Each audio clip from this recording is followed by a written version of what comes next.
Jake here. According to President Zelensky, the Russians have failed in their new Kharkiv offensive. It was almost a month ago that the Russians decided to reinvade the Kharkiv Oblast, and it's been a complete disaster. Here's an article from Bloomberg. Putin is running out of time to achieve a breakthrough in Ukraine. Russia only made limited progress when Ukraine was short on weapons. Speaker Johnson, Donald Trump, and MAGA Republicans did Russia a favor, blocking military aid from the United States for 8 months. And Russia didn't achieve a breakthrough. They're no closer to ending this war. Here's a summary of the Bloomberg article, but Ukraine is now receiving billions in direct military aid every single month. Russia is no longer advancing anywhere on the map. So more and more it looks like the Russians are accepting that this is a war of attrition. And the problem with this, if it is a war of attrition, and Russia accepts that, Russia has way more to lose. From their navy to their oil refineries to their jets and air bases, Ukraine, for pennies on the dollar, are destroying Russia's most valuable, expensive assets. This war is costing Russia everything. And I don't think they're going to win a war of attrition if this drags on. Case in point, everyone who supports Russia was pounding their chests over the capture of Avdiivka. Somehow this was going to be a breakthrough to capture the entirety of the Donbas region. But no, I'm never not going to highlight this in a video, but if we get out the ruler, this is where the Russians started 2.5 years ago. This is where they are today. 24 kilometers. 2.5 years, hundreds of thousands dead, and the Russians have advanced 24 kilometers. So if we zoom out, Russia has stated their objective is to take the entirety of the Donbas region, the Donetsk Oblast, and that's another 80 kilometers. So at the rate Russia is advancing, if they can even keep advancing, this war is going to drag on for another 10 years, and Russia's going to lose millions of more soldiers. That's how absurd this is. Ukraine forces secure the majority of Vovchansk as Russian forces can't take the city. This was stepping stone number 1 in Russia's reinvasion of Kharkiv to create a buffer zone to protect Russian territory. This is the Russian side of the border. This is the Ukrainian side of the border. And Vovchansk is 5 kilometers, 3 miles. And the Russians can't even take this relatively small town. They were on the north side of the city. There's a river that divides the city, and I thought Russia was going to take the entirety of the north bank of this river. But Ukraine is counterattacking. Russia's supply lines are pretty messed up at the moment. So the Russians are actually being pushed back. And I do think within the next couple months, they're probably going to retreat back to their side of the border and beg for mercy. But strategically, the big picture, Russia severely miscalculated, and now the West has given authorization for Ukraine to use weapons on the Russian side of the border. So this Russian village and this Russian village were relatively safe 2 months ago. But because of Russia's disastrous planning, their idiotic leadership, now Ukraine can use Western weapons on the territory of Russia. This is debilitating. And you could argue the objective here in launching this new offensive was to divert resources from Luhansk or Donetsk so that Russia could make a breakthrough in the Donbas region. But in reality, we're getting reports that Russia is trying to reinforce Kharkiv because this has been so disastrous. They've taken so many losses and so many casualties, and this looks so bad for Putin and Russia's top leadership. They're now trying to reinforce the small bit of territory they've taken in Kharkiv. According to the Institute for the Study of War, Putin has said he's not going to use nuclear weapons in response to Western weapons being used on the territory of Russia. Of course he's not. This was a red line the West placed on themselves for the last 2.5 years. And Putin more or less confirmed it this week with a press conference. So what is Russia's response? Russian warships, including a nuclear sub, will arrive in Cuba next week. Citing historically friendly relations, they're talking about being communists. Cuba said it will host Russian naval vessels, including a nuclear submarine, in the Havana harbor next week. So this is a mind-blowing clip from Russian state TV, Russian Media Monitor. I'm going to read this for you, and then we're going to talk about how absolutely insane this is. This is Olga speaking. For the first time, our country's president explained how our nation will respond to deliveries of high-precision, long-range missiles to Ukraine, and how it will react to certain unfriendly countries, giving permission to Ukraine, but really to themselves, to strike our country. There are two options for our response. The first option is to start supplying the same high-precision, long-range missiles, except they'll be better quality, since they're Russian, to those nations that are ready to strike our enemies. Wow. Caracas, Venezuela, and Cuba are not the only spots on a map where we could deliver our weapons. Yemen and the Houthis immediately comes to mind. Of course, North Korea also comes to mind. What a coincidence that today, the first train headed to North Korea from our country, they say it's a train of tourists, but what do we know? There are no details, so to speak. Just a few days ago, we've discussed it in the studio. Today we made a map, along with our editorial staff. We were thinking about where our missiles could go, into which friendly jurisdictions. Listen, I think that in today's world, the United States has so many supporters that billions of people would be happy to stand in line to get an opportunity to strike the United States. Evgeny, I keep thinking, when will we finally show a map of where our missiles can strike the United States and not where the American missiles are striking us? Showing that Anchorage, Honolulu, Seattle, Guam, San Francisco are within our reach. Why don't we show them this kind of map? Do you know how they will scream? Look at this map, guys. So, of course, Serbia is on the map, but I don't think Serbia is going to attack San Francisco. We've got Iran and North Korea, but they've got their own weapons, Russia. They don't really need your missiles. There's the Houthis in Yemen, and I don't think they have electricity or running water, but sure, give them some missiles to attack some ships. And then we get to Central America. We've already talked about Venezuela and Cuba. They're not going to attack the United States. But on the map, they include Guatemala and Mexico. They put Mexico on their graph of countries that might want to attack the United States. Once again, for Putin to be this expert of history, he sure is screwing up.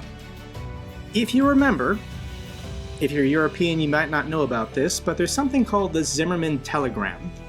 In 1917, the Germans sent a secret telegram to Mexico, encouraging Mexico to accept German weapons to attack the United States. They promised that they would support Mexico in a war against the United States and help them get some territory, but British intelligence intercepted the telegram. The Germans basically confirmed it was authentic, and this more or less led the United States to join the Allies in World War I. Mexico wanted nothing to do with this, by the way. And the reason why is the United States and Mexico already fought a war from 1846 to 1848. And it wasn't much of a war, as the United States, under the Army commander of Winfield Scott, sailed to the coastline, took an army to Mexico City, and captured Mexico's capital. If this were the Russians, they would have kept everything. But the United States said, we don't want Mexico City, we don't want the Yucatan, we want this territory. So this is how in 1848 the United States gained California, Nevada, Utah, Arizona, and New Mexico. This is me right here in Las Vegas. Used to belong to Mexico, so let's stop talking about respecting historical borders. But for good measure, if anyone in Mexico is thinking about accepting Russian weapons to attack the United States, it's not going to be a long war, and we're going to take the Baja Peninsula if you do this, Mexico. So, fair warning, I don't think Mexico's interested. Biden says Putin is not going to stop at Ukraine. This is not President Biden's opinion. This is what the Russians say on Kremlin State TV every day. To save on time, I'm not going to read this clip. I'll link it down below if you want to see it for yourself. But Solyov loves this talking point of the Russian military needs to go all the way to Portugal. The Kremlin and Russians do not feel safe unless their military can make it to the Atlantic Ocean. So in this clip, Solyov argues that the Atlantic Ocean is the only acceptable buffer region to protect Russia from the United States.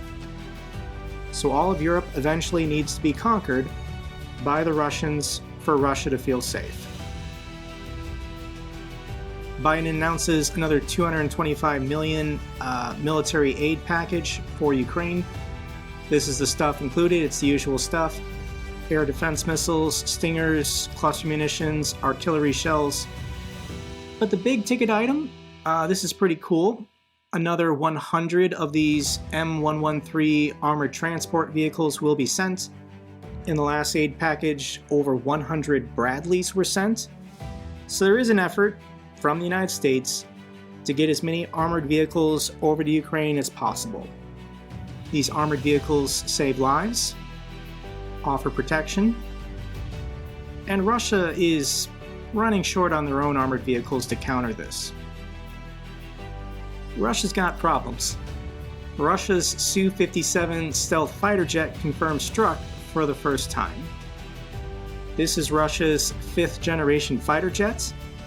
They've not lost one of these so far in the war because they don't use it for combat missions near the front lines. But this is Russia's best stealth plane, and they just lost one. There are satellite images day before, day after, confirming that 2 Ukrainian drones struck near the plane. The debris, the shrapnel, is enough to damage the fuselage. If there's a single hole in this plane can't fly anymore. It's going to have to be repaired. This occurred right here at a Russian airbase southeast of Volgograd. So it's going to take time, but eventually Russia's going to lose everything. Ukraine is never going to stop these drone attacks against their airfields until all of their planes are destroyed. Ukraine Situation Reports claims fly over a deadly ATACMS missile strike in Luhansk. That looks nasty.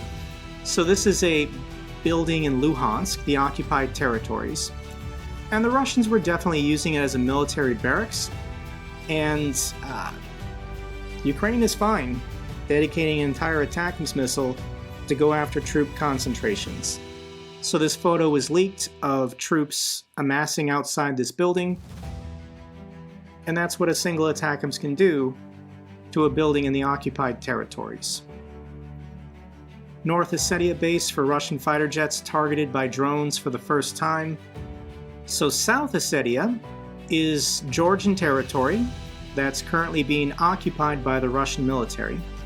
So this is North Ossetia on the other side of the Caucasus Range. Russia has a military airfield there, and this is the first time Ukraine has struck it, because no Russian airbase within 1,000 kilometers is safe.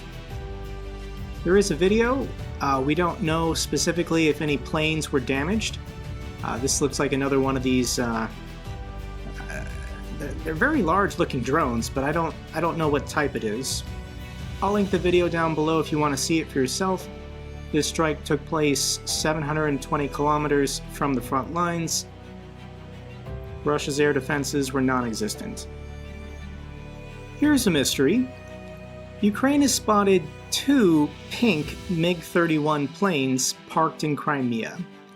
We've got these satellite images of the pink planes and then a bunch of broken debris next to it. And if you watch Denis Davidov's video, he said in his video that this is a primer coat before the final paint goes on the plane. But there's a theory that these are not real planes.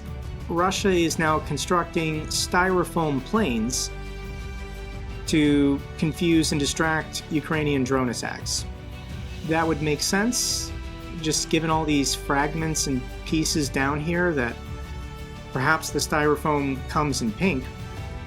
They break off all these additional pieces to make it into the plane shape, but then they park it at their airfields to confuse and distract Ukrainian drone attacks. I don't think this is going to work. I think this is too obvious, but Russia's desperate and they're going to keep trying. Oh my god. So we've been talking about these Chinese golf carts and motorcycles being used by the Russian military for meat assaults, and the videos are just endless. And here's a coke cage on a motorcycle with like a tarp or a blanket over it. And this is real. Russia's really doing this. They're putting coke cages on motorcycles, driving through the war zone. And a coke cage on a motorcycle doesn't save this person, it doesn't save anyone. I'll link this video down below. This is, once again, these motorcycle attacks. The entire clip is 6.5 minutes long, and it's pretty gruesome what happens to these Russian soldiers on these motorcycles. Viewer discretion is advised, but I'll link it down below if you want to see the mighty Russian military. Human rights groups call for an ICC investigation into Russian propagandists. 4 human rights organizations have called for the main spreaders of Russian hate speech against Ukraine to be made to answer for their crimes. So who are the Russian propagandists that might get a criminal arrest warrant from the ICC? And of course, it's the main man, Vladimir Solovyov. We've also got the head of RT News, Margarita Simonyan. We've got Dmitry Kislyov. We've got Dmitry Medvedev, the former president of Russia. And then Sergei Margan. So if the ICC takes this serious and issues an arrest warrant for these Russian propagandists advocating for genocide, then they're never going to be able to travel to any of these green countries ever again. Solovyov owns, I think, 5 villas, 5 mansions in Italy. He talks all the time complaining that he can't visit his villas in Italy because of the war, but I think this is going to happen. I think the ICC is going to start issuing more arrest warrants for high-profile Russian figures in their war machine. And I mean, if they want a vacation in China or Saudi Arabia, they can, but they're not going to Europe and they're not going to North and South America anymore. So we've got Solovyov's response, and normally I read for you the clips, but I want you to hear for yourself the panic, frustration, and anger that his cushy life and his 5 Italian villas are all gone now. На Западе начинают замечать, что киевский режим все больше напоминает нацистскую Германию. Но это замечает не та правозащитная сволочь, которая боится назвать свои имена и анонимно пишет донос в МУС. Слушайте вы, жалкие шавки на содержании Госдепа, Ходорковского и прочих, у кого по локоть в крови руки. Вы можете подавать свои писульки на кого угодно. Мы, наследники Левитана, привыкли к тому, что вы, жалкие шавки подобие Гитлера, будете нас ненавидеть. Вы жалкие, ничтожные, нацистские твари. Я вас презираю. Каждого поименно назову на Соловьев Лайв. И найдем тех, которые стыдятся, но все равно пишут. В МУС пишете? Ну-ну. Кстати, напомню, что ваши хозяева, американцы, МУС презирают и против них ввели санкции. Какие же вы ничтожества? Жалкие нацистские ничтожества. I think he's starting to crack. Russia has been expelled from the International Chess Federation. You can go on chess.com to read the latest chess news, but conditional ban for Russian Federation. It's in response to Russia's invasion and continued aggression against Ukraine. You're kind of 2 years late to the game, but better late than never. Thank you so much to the World Chess Federation for banning Russian chess players. Here's an interesting story that I don't think a lot of people have noticed. U.S. speeds up purchasing of Strategic Petroleum Reserve as oil prices dip. So in the 1970s, the United States was dependent on oil imports from the Middle East. When Ronald Reagan was elected president, he created the Strategic Petroleum Reserve, which are giant caverns in the Gulf of Mexico that the United States stores oil in the event there's a crisis or we go to war. And the Strategic Petroleum Reserve made sense when we were a net importer of oil and energy, but the United States is now oil independent. We're pumping more than ever. We're a net exporter of oil now. But this is still good to have. And when the price of oil was at $122 a barrel back in the summer of 2022, President Biden released, this is 1 million thousand, so this would be, I think, a billion. So hundreds of millions of barrels of oil in the summer of 2022. You can see on the chart where it nosedives. And now President Biden is repurchasing, he's refilling the Strategic Petroleum Reserve while the price of oil is close to $80 a barrel. So if you sell hundreds of millions of barrels at $120 and then 2 years later buy them back at $80 a barrel, you netted a pretty good profit, so well done, President Biden. Let's get to the good news for Ukraine. The Netherlands will invest 400 million euros into a Swedish fund to produce infantry fighting vehicles, most likely the CV-90. Thank you so much to the people of the Netherlands. France and Ukraine signed a 200 million euro agreement to restore and support Ukraine's critical infrastructure. Thank you so much to the people of France. Switzerland will allocate 58 million Swiss francs to Ukraine to support Ukraine in the field of digitalization and e-governance. Thank you so much to the people of Switzerland. Final feel-good clip I have for you is from Ukrainian musician and Eurovision contestant Jerry Heil. She was in Europe for a couple weeks for the competition, and now she's back in Ukraine, and she wants to share her thoughts and impressions being back in her home country. Another air alarm in Kyiv, such a drastic change of realities from easygoing Europe to this. People ask me, how do we feel here, how Ukrainians feel about all this, like how do we survive mentally. I can say that we don't even go to shelters. This one is a long one, by the way. You just get used to it and you do your own stuff, but when you hear that it's long, it's kind of like it's making you anxious. And you decide whether you want to go to shelter or no. Sometimes it's far away.